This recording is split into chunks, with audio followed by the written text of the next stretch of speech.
The clock ticks down the minutes as I sit alone in our living room, the theater program lying on the coffee table. The anticipation of an evening filled with drama and laughter lingers in the air. Instead, I find myself staring at the television's muted glow as a rerun of some forgettable sitcom plays to an audience of one. My wife Sarah had promised to be ready by 6 o'clock, but when the time came, I found her wrapped in a blanket. Eyes are heavy with fatigue. "I just don't feel well," she says, barely above a whisper. I look at her, and the vibrant energy she usually exudes fades to a flicker. Part of me wants to argue and insist that we go anyway. However, the other part, the one who wants to be a good husband, respects her preferences. "Okay, let's just rest," I say with a strained smile. The disappointment sits like a stone in my stomach, and I sigh resignedly. I decide to make the most of it. Maybe I'll catch the show's second half later. They frequently run late. I put on my jacket and go outside, letting the cool evening air wash over me as I walk to the theater. I think about Sarah, wishing I could shake the feeling that something is wrong. But as I take my seat among the crowd, the stage lights dim. The feeling only grows stronger. The show begins, but quickly devolves into a series of monotonous monologues and predictable punchlines. I glance at my watch. 20 minutes in, and I'm already bored. I can't stop worrying about Sarah, and the laughter around me feels distant and hollow. By intermission, I've decided to cut my losses. I stand, slipping out of the theater. When I step inside, my mind races back to home. The silence is deafening. The faint scent of her favorite candle hangs in the air. But the house seems empty. "Sarah." I call out, hoping for a response that does not arrive. I pull out my phone to check for messages, but it remains silent. Her phone is unavailable. I decide to go next door, feeling a little worried. Mr. Henderson, an elderly man, is the neighborhood gossip. His ears were always alert for the slightest hint of drama. He knows where Sarah is. I knock on his door, the sound echoing through the quiet of the evening. After a moment, the door creaks open, and Mr. Henderson emerges, his eyes gleaming with curiosity. "Evening, Jake. What brought you here? I am looking for Sarah. She isn't feeling well, and I thought she might have come to see you." My voice trails off as I look into his dimly lit living room. "No, I haven't seen her," he says, but his gaze moves past me, and I notice a tension in his demeanor just as I turn to leave. Something has caught my eye. I see movement behind him, a flash of skin and a cascade of wet hair. My heart sinks as a figure enters view. Sarah is wrapped in only a towel, with glistening droplets of water clinging to her skin like stolen secrets. My chest tightens. "What the hell?" I stammer. Shock ran through me like ice. Sarah's eyes widen, and the color leaves her face. "Jake, I did not expect you to return so soon." Her voice has a thin veneer of surprise, but I can sense panic just beneath the surface. Mr. Henderson's expression shifts from curiosity to horror, as if he's come across a crime scene. I take a step back and feel my world tilt. I brushed aside all of my doubts, fled back. My intuition's whispers are now loud and clear. "You weren't feeling well," and I managed to choke out my sarcastic response. "And here's how you spend your time, Jake. She starts, but I can't bear hearing her excuses. The betrayal cuts deep, and a dark, furious tide rises inside me. I turn on my heel, storming out of the house. Each heartbeat is a drumbeat of anger and confusion. I can't think clearly. My mind is racing as I shove my hands into my pockets. The night air seems charged with electricity. The streetlights cast long shadows as I walk away from everything I thought I knew. A part of me is broken. The other part is filled with a desire for vengeance. As I approach the edge of our street, the decision solidifies within me. I will ruin her life, just as she has ruined mine. The thought is liberating, igniting a fire I had no idea I had. I am not sure how yet, but I'm going to make sure she feels the consequences of her betrayal. For the time being, however, I am walking home alone. The familiar streets are now unfamiliar, and the life we built together seems like a distant memory, slowly slipping through my fingers, like sand in the quiet of my home. I took a deep breath, preparing myself for what comes next. I am done being the good husband. It's time to take back control. The following morning dawns, but the sun seems like a cruel joke. I awoke with a heavy head. I had a knot in my stomach. The memory of last night's revelation echoed like a broken record. Sarah's naked body emerging from Mr. Henderson's bathroom haunts me. I sit on the edge of our bed, fingers gripping the sheets, my thoughts swirling into a black void. When I hear the front door click open, my heart races. I haven't spoken with Sarah since I stormed out, and the thought of her return makes my skin crawl. She walks in, disheveled, her hair damp, her eyes redrawn. When she sees me, her face falls. "Jake, we need to talk," she says, her voice steady but filled with desperation. "Talk," I snarl, rising to my feet. "Do you think I want to hear any more of your excuses? Please listen to me." She takes a tentative step forward, and I flinch, a combination of rage and heartbreak coursing through me. Why should I? You were having a nice little shower with our neighbor while I was at the theater. I pace the room, my fists clenching in and out, attempting to contain the whirlwind of emotions. What else should I think? "It's not as it appears," she insists. Her voice rose. "Mr. Henderson had just helped me with a project and I saved it. You think I am stupid?" I cut her off with a sharp voice. "I saw you, Sarah. Do not lie to me," before she could respond. The doorbell rang, breaking the tension like glass. I give her a glare and storm past, swinging the door open. On the other side stands Alex, my best friend who knows everything about my life. "Hello, man. I thought I would check in on you," Alex says, his cheerful demeanor fading as he sees the storm brewing behind my eyes.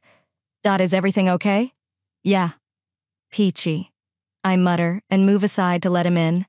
"I had an interesting night." "How interesting?" He raises his eyebrow. Curiosity piqued. "Sarah had a meltdown. I found her with Mr. Henderson." I spit out the words, which tumbled from my mouth like lead. "What? Are you serious?" Alex's face peels. "What the hell, man? Yes, it's all true. She claims they were just working on a project, but I don't believe it." I cross my arms and pace again as I feel Alex's gaze burn into me.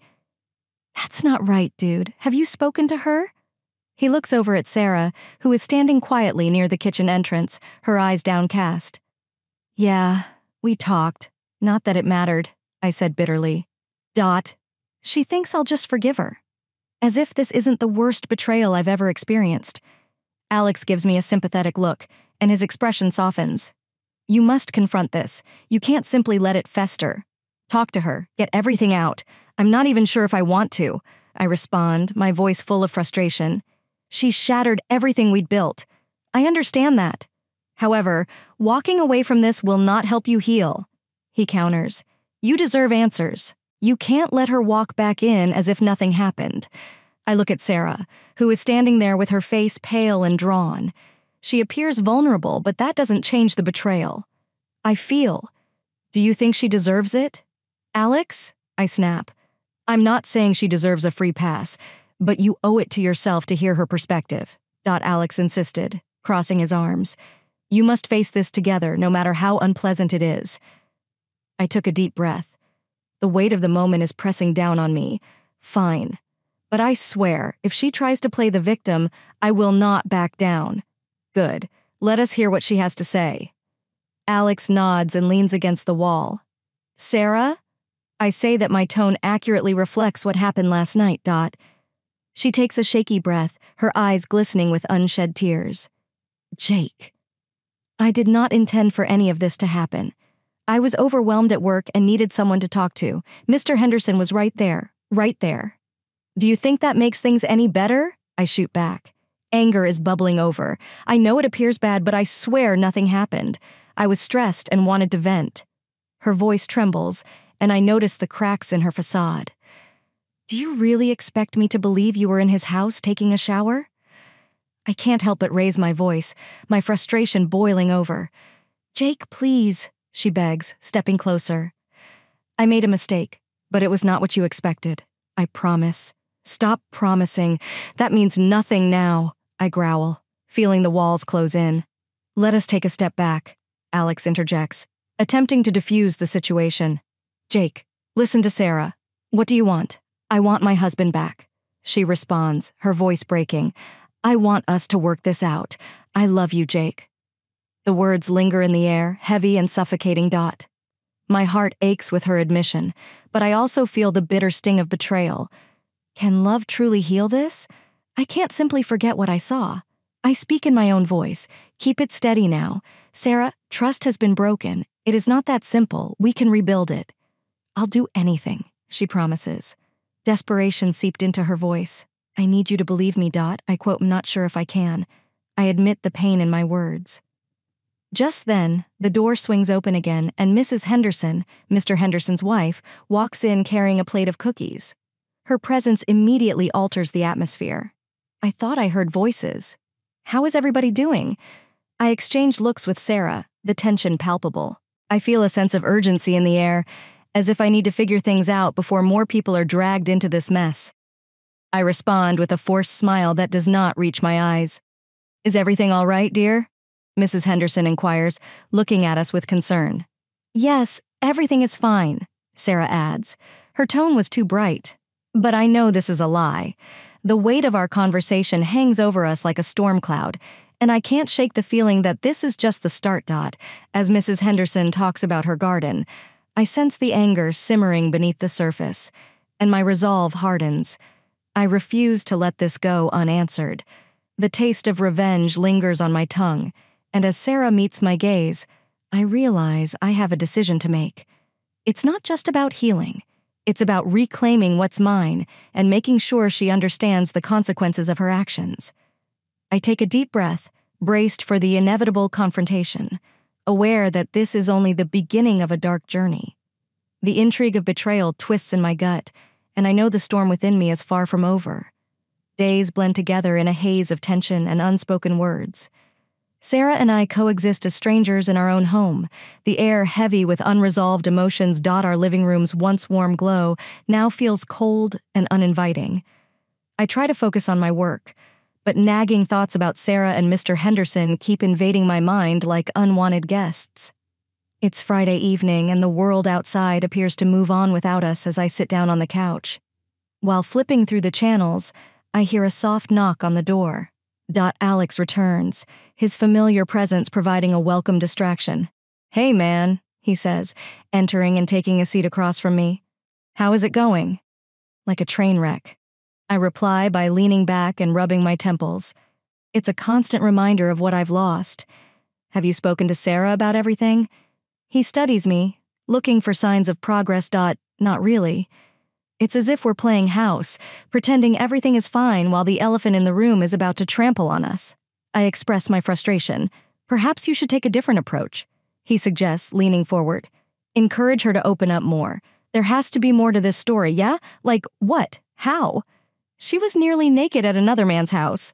I scoff. Anger flares up. I'm not really in the mood for heart of hearts. Alex sighed and shook his head. I know it's difficult, but perhaps that's what she needs. She's probably scared. A little compassion can go a long way. I stare at him, the weight of his words sinking into compassion for what she did. It feels like a slap to the face. Just listen to me, he urges. You both have to face the music. Maybe after you talk, you can decide if there is anything worth saving. Maybe, I say, but I know deep down that I'm not ready to forgive, before I say any more.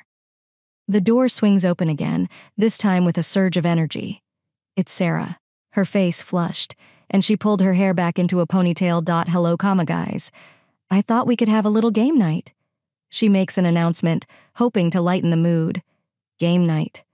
I raise an eyebrow. My tone oozed with skepticism. Yeah, it's just like old times. It'll be fun, she says with a hopeful smile. Alex exchanges a glance with me, and I feel the tension in the air. Sure, why not? He speaks with a hint of encouragement in his voice. Great. Sarah smiles, her relief palpable. I will grab the board games. As she rushes toward the closet, I lean towards Alex. What are your thoughts? Is this simply her way of sweeping things under the rug? Maybe she's trying to show you that she still cares. Give her the chance. He whispers back his eyes, urging me to think about it. I watch Sarah take out a box of Scrabble. Her enthusiasm was infectious, regardless of my reservations. Come on, Jake, let's play. I will crush you as I always do. She teases playfully. Yes, we will see about that, I respond, attempting to suppress a smile. The game begins with the tiles clicking together. A thin veneer of normalcy surrounds us. We joke and tease, but our laughter sounds hollow, like an echo of what once was. Sarah makes a play, and I look up at her, noting how her face lights up when she wins. Part of me yearns for that connection, that intimacy we once had. Not bad, but I am still ahead. I smirk, trying to keep the mood light even though my heart is heavy. Please wait. I'll come back with a vengeance, she replies. Her eyes were full of determination. But then her expression fades, and she bites her lip, as if recalling our unresolved issues. Alex clears his throat as he senses a shift. So, how has work been treating you, Sarah? Oh, busy as usual, she says, forcing a smile. I'm working on a few large projects, but nothing I can't handle. I catch her gaze darting toward me, looking for reassurance. I want to give it, but anger simmers beneath the surface, right? Because that is what you were doing the other night as well. I say this with a sarcastic tone. Jake? Alex scolds me, issuing a warning. Look, come on, man. Let's keep things fun. I am just saying. I mutter as the tension rises again. The game continues, but every playful jab feels like a grenade. The atmosphere shifts, and I sense Sarah's resolve slipping just then. The doorbell rings again, and Sarah rushes to answer it. Mrs. Henderson, our neighbor, comes into view, and relief floods her face. Hello, dear. I brought brownies. She chirps and enters the living room, carrying a plate of treats. I thought you might enjoy some company. Perfect timing. Sarah responds a little too enthusiastically. Come join us for game night. Mrs. Henderson nods and settles down with a smile. I enjoy Scrabble. What is the score? She asks, looking around the table. I can't help but feel an uneasy sense of irony in this situation. We're playing games while everything beneath the surface is crumbling. Jake is in the lead, Sarah says, giving me a glance that appears to say, be nice. Let us change that. Mrs. Henderson joins in, her eyes twinkling as the game resumes. I feel a wave of frustration rush over me. The facade of happiness only exacerbates my internal conflict.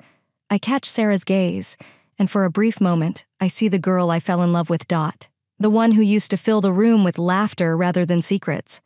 The game drags on, and as the night falls, the playful banter turns into a battle of wits. I feel my resentment collide with my desire for connection, just as I'm about to make a cutting remark. Sarah reaches for a tile with trembling fingers. Hello, comma. I just wanted to let you know that I am sorry for what happened. She suddenly blurts out, her voice trembling. I know I made a mistake, and I'll do whatever it takes to make things right. Mrs. Henderson looks between us, sensing the tension. Oh, sweetheart. It's difficult when relationships hit snags. Communication is essential, she advises, her voice warm and maternal. Is it too late for us? Sarah asks. Her eyes sparkled with unshared tears.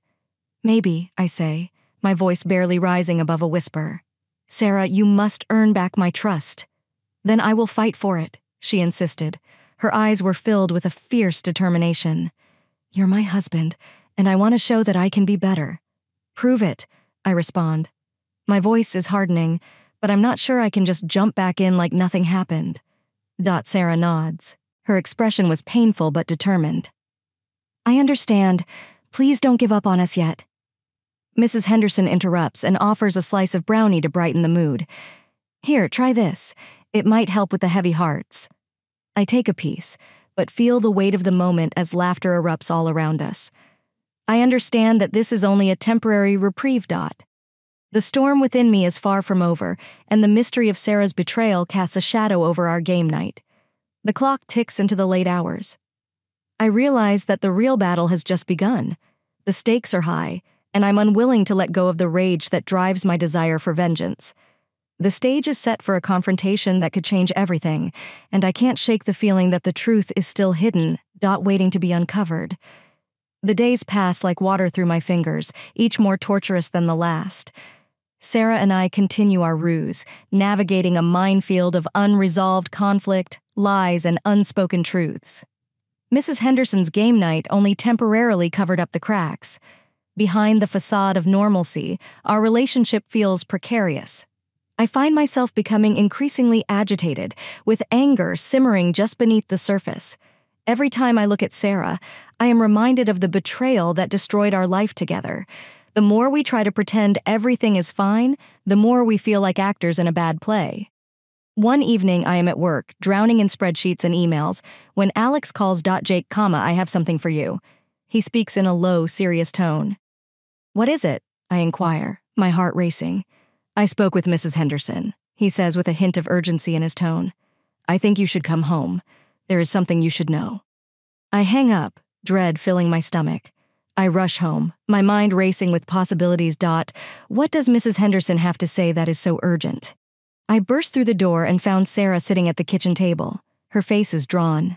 Jake, you are home early, she says, forcing a smile that barely reaches her eyes. Where is Alex? I ask. I have a sense of foreboding. Wash over me. He went out to get a coffee. Why? Her voice trembles slightly, and I notice a flicker of anxiety in her gaze. I just spoke to him. He said he had something important to tell me. I reply by crossing my arms defensively. A moment of silence passes between us, thick with unspoken tension. Sarah fidgets, her gaze darting away. Hi, perhaps it isn't important. We can talk about ourselves instead. Talk about us. We have been doing nothing but that. I shoot back my patience frame. I want to know what Alex discovered. Just then, the door swings open and Alex enters. He had an urgent look on his face. Hey, Jake, he says in a low voice. I need to speak to you privately. I nod and enter the living room, leaving Sarah behind. What's happening? I got a tip about Sarah, he says, barely above a whisper. I'm not sure how to say this, but I believe there is more to the story than you realize. What do you mean? I inquire, my pulse quickening. Mrs. Henderson told me she had seen Sarah meet with another man several times. She thought it was just a friend at first, but now his voice trails off, leaving the implication hanging in the air. No way. That cannot be true. My heart is racing. Disbelief washed over me. She assured me it was nothing. Jake, I am serious. You need to confront her, he insisted. I would not bring this up unless I thought it was important. Anger and betrayal wash over me, and my hands clench into fists. I cannot believe this. I thought we were starting to work things out. Clearly something is wrong. Alex says this in a grave tone. You deserve to know the truth. I take a deep breath and feel my resolve harden. You're correct. I can't let it go. It is time to get to the bottom of this. With a determined stride, I marched back into the kitchen where Sarah was sitting. Her demeanor is already shifting as she notices my expression. What is wrong? She inquires, her voice filled with feigned innocence. Sarah, please be honest with me. I say this in a steady tone. Are you seeing anyone else? Her face peels, and for a split second I notice the mask slip. What? No. How could you possibly think that? She stammers, but the quiver in her voice exposes her. Mrs. Henderson told Alex that you've been meeting someone, I say, cutting through her denials. You should tell me the truth. She opens her mouth to respond, but then closes it, as if she is considering her options. Jake, please, it's not as you think. Then, what is it? Because I can't continue playing this game. I can feel the rage boiling inside me. The need for clarity is consuming my thoughts. I do not want to lose you, she finally confesses, tears streaming down her cheeks. But I was feeling very alone, and I thought, what were your thoughts? That it was fine to find someone else. My voice rises, echoing throughout the small kitchen. No, I never intended it to go that far. It was only a friend. Someone to talk with, she pleaded. Her hands trembled. Just a friend. I shake my head, disbelieving. I've heard that excuse before. Sarah, you have shattered my trust. You cannot expect me to believe you. Jake, please, I need you to listen. She cries, her desperation palpable. I was perplexed. I didn't want to hurt you, but things got out of control, spiraled out of control. I laughed bitterly, aware of the weight of every word. Do you mean you chose to betray me rather than talk to me? You decided to sneak around me. Please give me a chance to explain, she begs, her voice cracked. But I can't take it anymore. I can feel my anger boiling over at the reality of what I've lost, crashing down on me like a tidal wave. You V had enough chances, Sarah. This goes beyond saving Jake. She screams, but I turn away from my heart. racing. I realize I can't stay here any longer. Maybe we should just end this. I say the words with both heaviness and liberation. And this, you do not mean that, she cries, her face crumpling with despair. Perhaps I do. I respond, feeling the weight of the moment settle on us. You chose betrayal over honesty. That is not something I can forgive. Just as the door swings open, Alex steps back in, sensing the tension. What's happening? He inquires, his voice uncertain. Nothing. Just nothing, I say, feeling the anger drain out of me, leaving a hollow emptiness. Jake, do not do this, Sarah begs, desperation gnawing at her voice. We can work it out. I love you.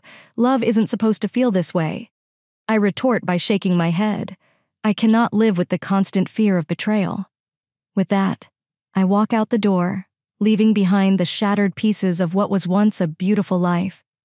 The weight of Sarah's voice calling after me fades into the distance as I step into the cool evening air, breathing deeply, feeling both free and completely broken. As I walk away, I hear the door slam behind me, leaving a lingering sense of finality. I can't look back. I know that our lives have been forever altered by deception and anger. The intrigue that once defined our relationship has vanished, leaving an emptiness that hangs in the air like a specter. I look up at the stars, each one a reminder of a lost dream. And I understand that sometimes the truth is a difficult pill to swallow. The path forward is uncertain. But I know one thing. I refuse to live under the shadow of betrayal any longer. And with that, I step forward into the night, leaving the past and Sarah behind for good.